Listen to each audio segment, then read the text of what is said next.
So Andrew Tate has now come out fighting after his BBC interview, after they tried to discredit him. Let's see what he's saying now regarding what's going to happen since.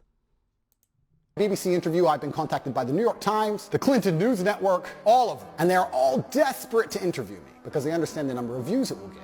If you are from the Matrix, you will give me $50,000 in advance, which will be donated to Tate Pledge, which will be used to feed children in war-torn countries. And you will also bring a box of chocolates to my gate, which I will ingest as I listen to your Matrix propaganda and destroy you. That is what it is going to cost you to speak to me. So if you're going to Since the BBC interview where the lady walks out and you can see she wasn't even engaged with with Andrew Tate, bizarrely she seemed to be hating her. I mean, why are you doing the interview and you just don't want to sit there, don't even shake his hand afterwards? And he was actually being polite.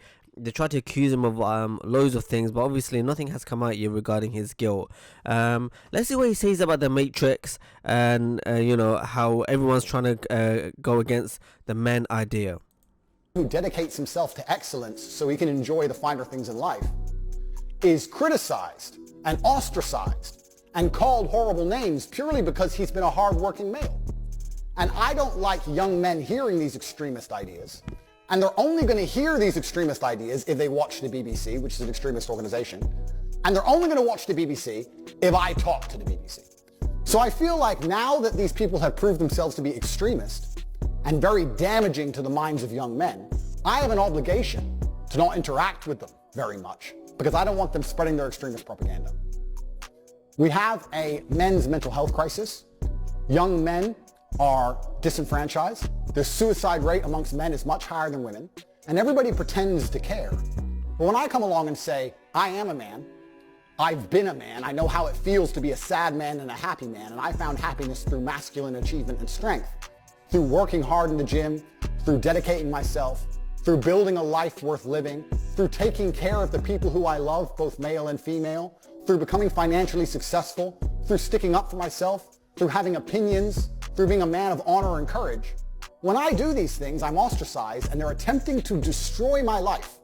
This goes beyond a few media interviews.